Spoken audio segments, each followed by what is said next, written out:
Live from New Delhi, you're watching DD India Live, India's voice to the world. I'm Siddharth Bharadwaj. Coming up in the next 30 minutes.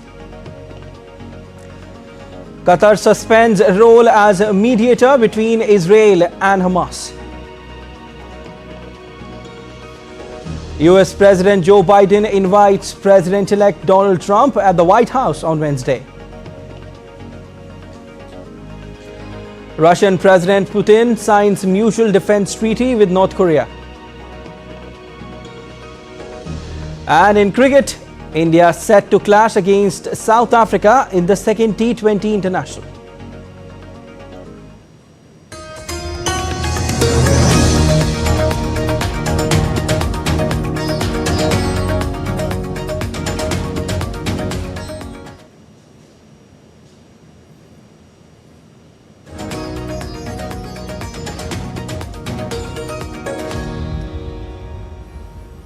Qatar has suspended its role as a key mediator for a Gaza ceasefire and hostage release deal.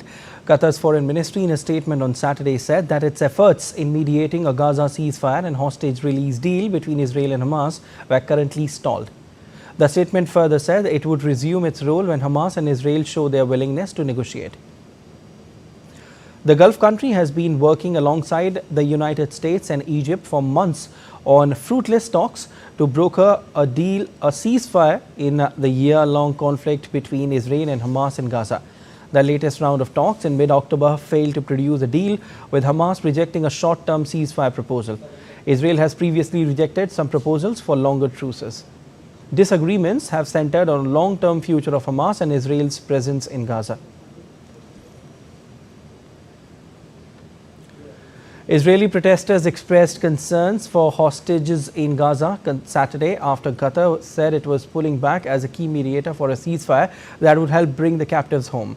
Thousands of people rallied in Tel Aviv holding signs reading 400, the number of days since the hostages were taken when Hamas attacked southern Israel on October 7 last year.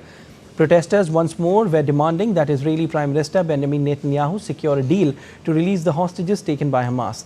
Israelis have been protesting weekly to pressure their government to do more to secure the captives' release.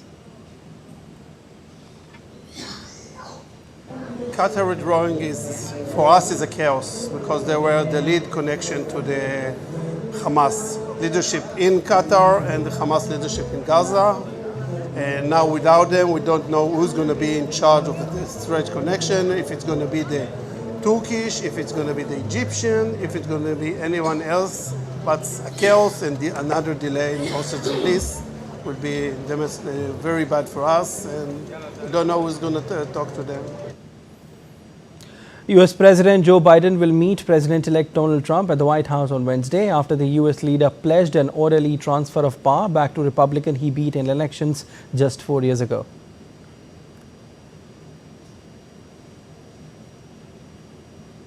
A White House statement said Biden and Trump would meet in the Oval Office at 11 a.m. at the outgoing president's invitation. Such a post-election meeting is traditional between the outgoing president and the incoming president. However, Trump, a Republican, did not host Biden, a Democrat, for such a meeting after he lost the election in 2020.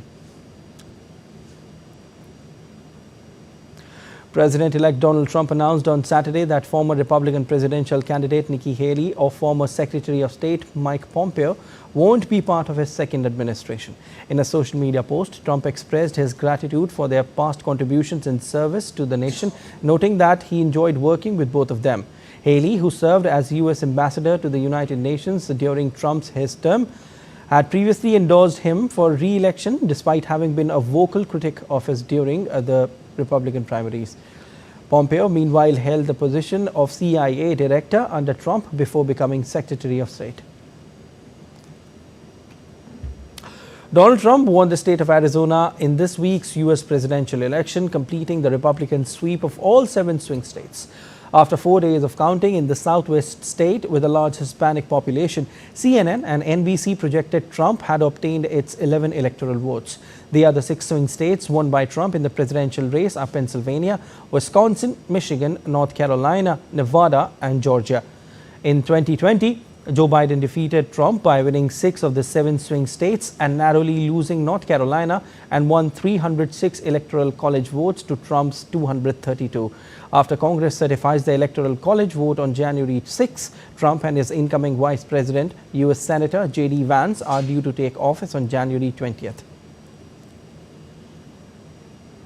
U.S. President-elect Donald Trump announced on Saturday the formation of an inaugural committee which would plan and celebrate his inauguration on January 20, 2025. Trump secured a second term in the White House after winning the U.S. presidential election on November 5th, marking a significant comeback following his loss to President Joe Biden in 2020 election. The inauguration is organized by the Joint Congressional Committee on Inaugural Ceremonies and will include events such as swearing-in ceremony, inaugural address, and the pass-in review. Inauguration Day occurs every 4 years on January 20 or 21st. If January 20 falls on Sunday, at the U.S. Capitol building in Washington, D.C. Russian President Vladimir Putin on Saturday signed a decree that turned treaty on the country's strategic partnership with North Korea involving a mutual defense provision into law. The accord, announced by Russian President and North Korean leader Kim Jong-un in June after a summit in Pyongyang, calls on each side to come to others' aid in case of armed attack. The decree, making the partnership law, appear on the official website outlining legislative procedures. The treaty was ratified by Russia's parliament. The treaty further deepens relations between Moscow and Pyongyang. Reports from Ukraine, South Korea and US say North Korea has supplied Russia with weaponry. Ukraine's top military commander Oleksandr Syrsky said on Saturday that there were reports North Korean troops were preparing for combat alongside Russian forces. Syrsky said situation in frontline sectors with Russia remained difficult and showed signs of escalation. President Volodymyr Zelensky said that Ukraine's military command was focused on defending around the town of Kurakhove, a target of Russia's advances, along with Pokrovsk, a logistical hub to the north. He decried strikes on civilian targets and urged European countries to provide more air defense systems. Polish Prime Minister Donald Tusk will meet France's President, Britain's Prime Minister and head of NATO, and leaders of Nordic and Baltic states soon to discuss transatlantic cooperation and the war in Ukraine. The future of aid to Ukraine is among the major questions facing the European Union after Donald Trump's US election victory. Poland is the next door neighbor and main transit nation to Ukraine. In the coming days, we will very intensely coordinate cooperation with countries that have a very similar view on the geopolitical and transatlantic situation and situation in Ukraine. We can shortly expect a visit of the President of France in Warsaw, the Prime Minister of the United Kingdom, or my visit to London. We are still discussing this. EU foreign to defend itself against Russia's much larger and better equipped enemy. To defend itself against Russia's much larger and better equipped enemy. The clear purpose of this visit is to stress the European Union support to Ukraine. This support remains unwavering. This support is absolutely needed for you to continue defending yourself against Russian aggression. Chinese President Xi Jinping met with Indonesian President Prabowo Subianto on Saturday at Beijing's Great Hall of the People. During the meeting, Xi expressed China's willingness to work with Indonesia's new government. This visit marks Prabowo's first international trip as president, with stops planned in the United States, the UK and South America for the APEC and G20 summits. During the meeting, the two leaders oversaw the signing of 8 agreements, including a key document on joint development in maritime areas with overlapping claims. The agreements cover fisheries, oil and gas, as well as new sectors like lithium, new energy vehicles, green energy and tourism. Indonesia has smoothly completed the transition of power and has opened a new chapter in national development. China is pleased about this. China is willing to firmly support your administration, Mr. President. We believe that under your strong leadership and the new government, Indonesia will adhere to an independent development path, continue to make new achievements in the journey of achieving national prosperity and national rejuvenation. Indonesia consider China not only as a great power but as a great civilization. We have lived together for many centuries, and our cultures and our people have been interrelated for many, many years. Therefore, I think it is only natural that now, in the present situation, geopolitical and geo-economic, that Indonesia and China have become very close partners in many, many fields. Mauritius began voting on Sunday in a close-fought election race that has been clouded by a wiretapping scandal in a nation usually touted as one of Africa's most stable and prosperous democracies. Campaigning has been tense and police have been deployed at polling stations to ensure security. Parties have promised to tackle a cost of living crisis in the Indian Ocean archipelago. The legislative poll in the country follows a historic agreement last month that saw Britain cede sovereignty over the Chagos Islands to Mauritius following a long-running dispute. In response to the scandal, the authorities on November 1st announced a social media ban until after the election.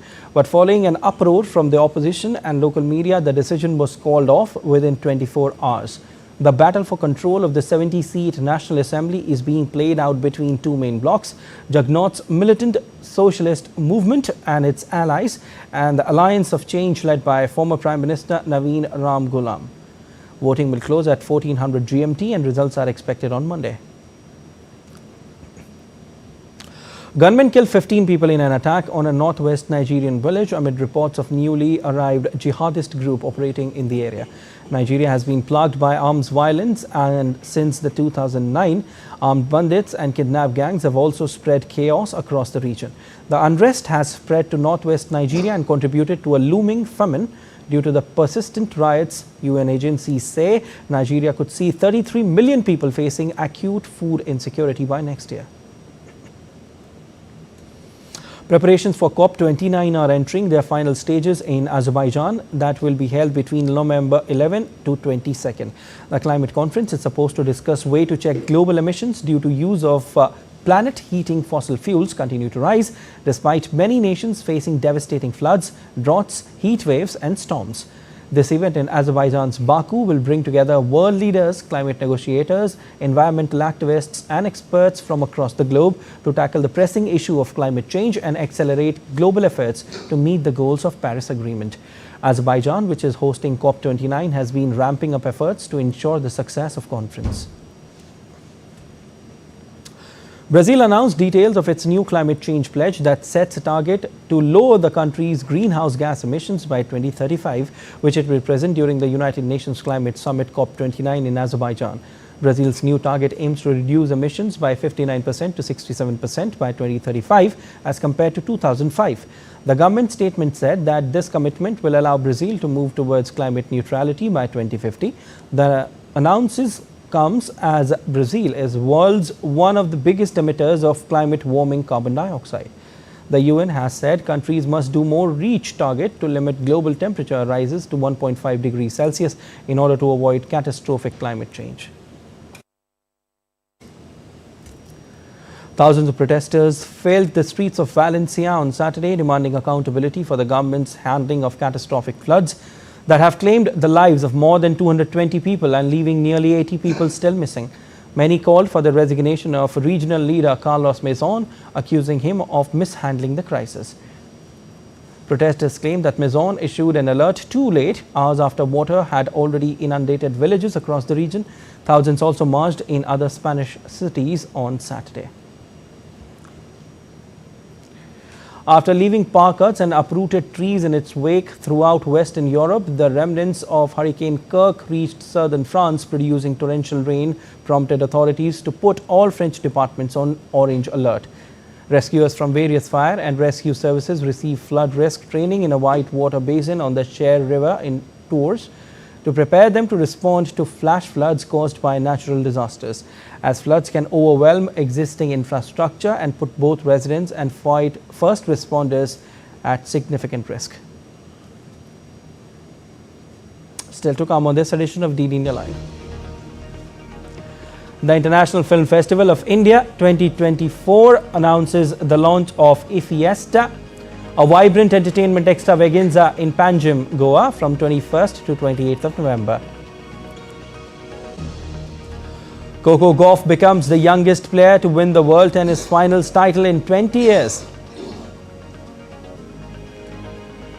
We will also show you how Germany marked 1989 Berlin Wall fall with Preserve Freedom Party.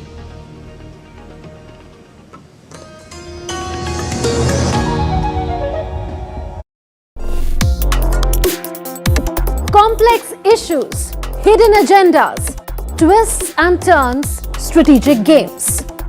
We think all dots are linked. We just need to connect them.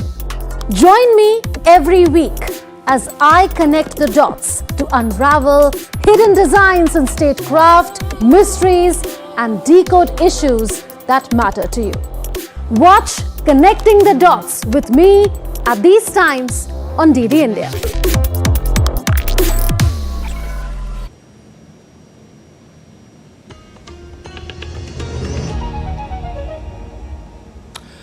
You're watching DD India Live. I'm Siddharth Bharadwaj. Updates on state assembly elections now. India's Prime Minister Narendra Modi will hold a mega roadshow in eastern India's Jharkhand. Several senior leaders of the BJP will also participate in the roadshow to be held in Ranchi. Last week, PM Modi addressed rallies on November 5, a day after India's Home Minister Amit Shah released the BJP's manifesto for Jharkhand assembly polls. Jharkhand will vote in two phases with 43 constituencies going to the polls on November 13 and 38 constituencies on November 20th. The votes for both phases will be counted on November 23rd.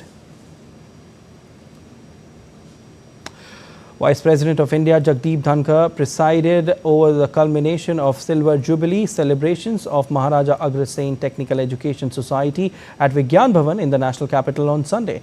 Dhankar precisely noted that the importance of sustaining nation's fiscal credibility. Remembering the times when India's foreign exchange was dwindling around $1 billion, he praised the nation's progress of bringing a 700% surge. India's foreign exchange reserves are now standing at $682.130 billion. Bharat को सोने की चिड़िया कहते थे। उस भारत का सोना हवाई जहाज से फिजिकल फॉर्म में स्विट्जरलैंड के 2 बैंकों में गिरवी रखा गया। Why? To sustain our fiscal credibility. What was the occasion? Our foreign exchange was dwindling around $1 billion. ये हालात थे। Boys and girls, you are lucky. Our foreign exchange reserve today is over $700 billion. 700 times. India's Home Minister Amit Shah launched the Bharatiya Janata Party's manifesto for the Maharashtra Assembly Elections 2024 in Mumbai today. Deputy CM Devendra Fadnavis, State BJP Chief Chandrasekhar Bawankule, Union Minister Piyush Goyal and other leaders of the party were also present at the occasion. The assembly polls in Maharashtra state will be held in single phase on November 20th.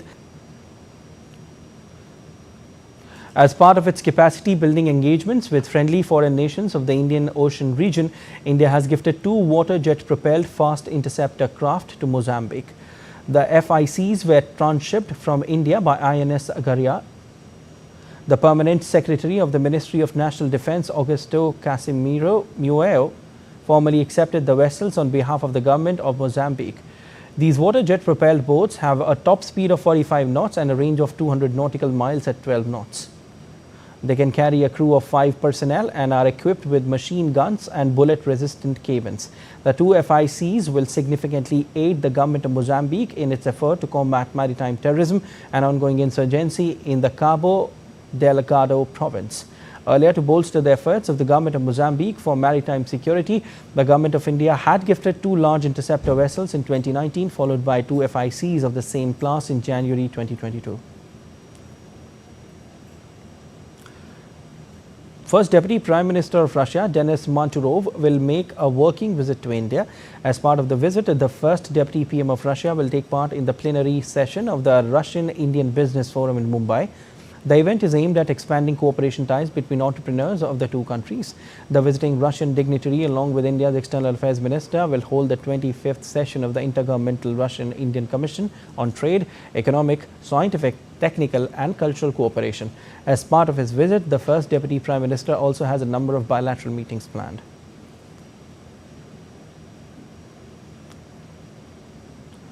The International Film Festival of India 2024 has announced the launch of Fiesta, a vibrant entertainment extravaganza designed to bring communities together through the magic of films, food, art and interactive experiences.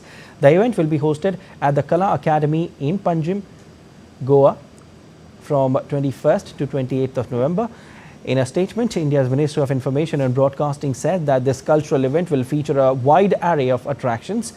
It also informed that early bird delegate registration will remain open till November 10th, which will give access to all events, including the week-long festivities of Fiesta.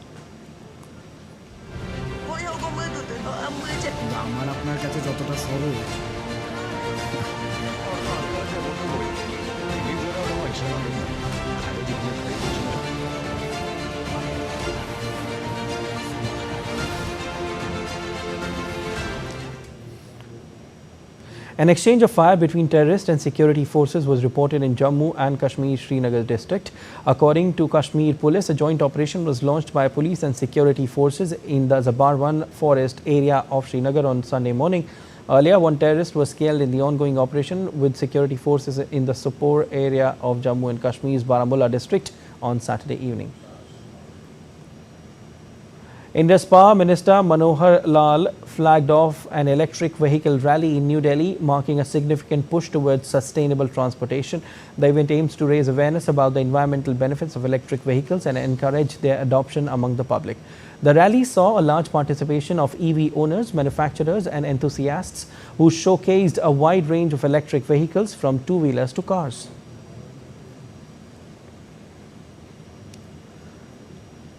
The Young Indian Brigade will once again be in action when they clash against South Africa in the second T20 International of 4-match series in Kiberha on Sunday.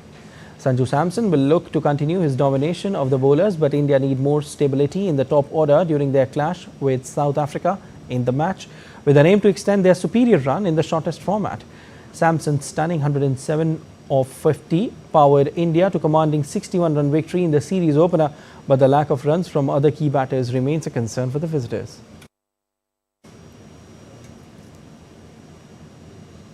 Coco Gauff became the youngest player to win the World Tennis Finals since Maria Sharapova in 2004, showing supreme determination to beat China's Zhang Qinwen in 3 hours. The 20-year-old is also the first American champion since Serena Williams 10 years ago. Gauff stormed to a 6-0 lead in the final set tiebreak for 6 championship points as she eased to victory. Olympic gold medalist and 7th seed Zhang, who was making her WTA finals debut, won the first set in just under an hour, saving all 5 break points she faced to keep Gauff at bay. However, American came back from 3-1 down to take the second set. Berlin on November 9th held an evening of music and light displays from Potsdamer Platz to Brandenburg Gate to commemorate 35 years since the fall of the Berlin Wall that divided East and West Germany. Celebrating as a festival of freedom, German politicians and public marked the event in various locations across the German capital. The celebrations used music and art as a theme, calling on people to unite.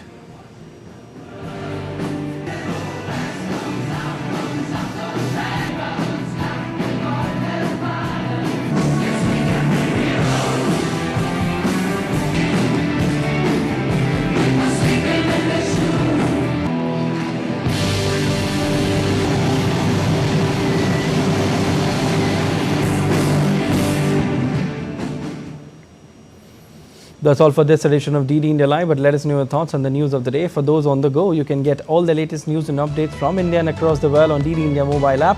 The app is available on both Android and iOS platforms, and you can scan the QR code on the screen to download now. We'll be back with more news as it breaks here on DD India. I'm Siddharth Bharadwaj from all of us here in Delhi. Thanks for watching DD India Live.